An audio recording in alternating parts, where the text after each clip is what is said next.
Some of us attend ceremonies where if we did not attend, we would not be missed.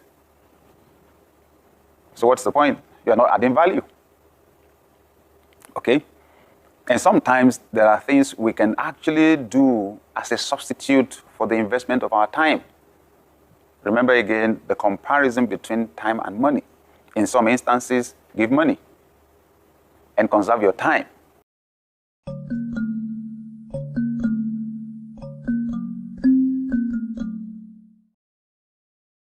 A lot of people are unproductive or not as productive as they could be because they've not taken charge of the use of their time. That's it. You will always get invitations from people. You will always get proposals or suggestions from people, on the use of your time. But you've got to keep your focus on your objectives, on your vision, okay? And ensure that you're investing the best of your time in the achievement of your own goals. If you can afford the time somebody is asking for, fine. If you cannot afford, you've got to learn to say no. You've got to learn to say no. Some of us attend ceremonies where if we did not attend, we would not be missed. So what's the point? You are not adding value. Okay? And sometimes there are things we can actually do as a substitute for the investment of our time. Remember again the comparison between time and money. In some instances, give money and conserve your time. Okay? So you've got to be proactive, okay, with your life, with the achievement of your goals and with the use of your time. So there was that time many years ago when our children were young and I was struggling actually to be able to spend time with the family. It was work, work, work. I was getting invitations to speak all over the place. So I remember that at that time, when somebody wanted to give me an invitation, and these were mostly acquaintances, they had access to me physically, so they would say, look, just squeeze us in, even if it's just 20 minutes, even if it's just 30 minutes. And some would put so much pressure on me, I would bring out my diary. Just to show them how busy it was. I did not realize people don't care. What they just want is the achievement of their own objectives. So if they spotted one free space, they would put me under pressure just to be able to get that space for them. One day, it dawned on me. When it came to devoting time to the family, I was not being proactive. I was being reactive. I did not take charge. This is what I mean. I only used my diary to write work, to plan work. The family did not show up anywhere. Even where I had the family in mind, I just left the diary empty. So I'll tell you what I did to turn things around. When I get the diary now, it takes me months to plan for the next year. So when I get my diary about middle of a year, I begin to plan for the next year. The first thing I do, the first dates that get into my diary ever are the family's dates.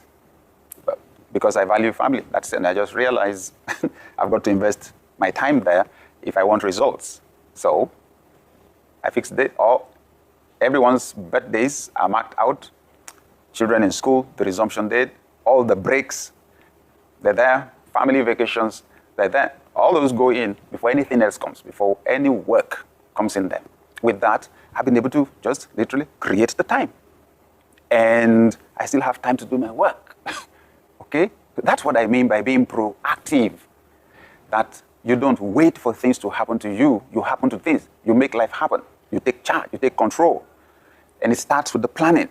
Okay? It starts with the chunking out of the time. So live your life being proactive if you want to be more productive. When you have time that you've not planned to use for anything, something will fill it. And a lot of the time, they're likely to be things that don't really have much value. The improvement of your skills will usually improve the speed with which you do your job. If you have a bunch of keys, it has 20 keys, you want to open a door. If you know the particular key that opens the door, it's a few seconds. If you don't, it's going to take you time. So I'm simply saying, to increase your productivity, You just never stop at one level of skill. You improve yourself. That's it. You invest in self-improvement. You know, you update your skills. These days, we have the opportunity to leverage technology to do our work.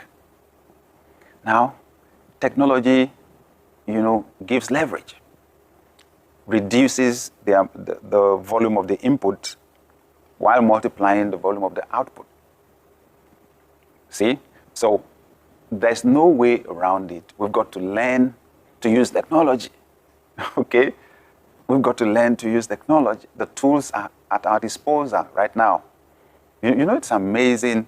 I was discussing some time ago with some people how some 20 years ago, if my parents, wanted to alert me, maybe they needed some change, the only way I could know was that they would take somebody in the house, put the person in a taxi or bus, and the person would travel 4 hours to where I was living. Because we live in different cities, the person would have to travel 4 hours. The only way I knew they needed anything was when the person showed up on our doorstep. And then we'd keep the person for the night, get whatever we need to get the following day, and then put the person again on the bus or taxi to travel 4 hours before they could get the money. Today, all I need is a phone call, and while we are on the call, the money would already be in their account. Or just a text message, and 2-3 minutes, it's gone. That's what I'm talking about. I'm comparing 3 minutes with what would take 2 days before, with a whole human being having to travel those long hours.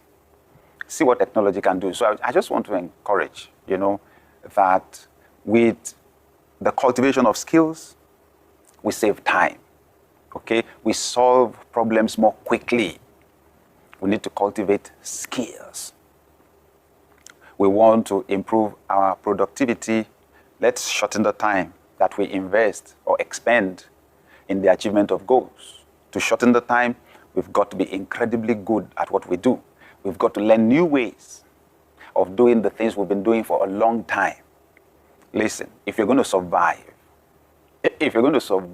in this time, everything is changing. We will have to upgrade.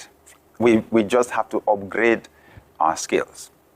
We want to produce results faster. Things happen much faster these days than they ever did before.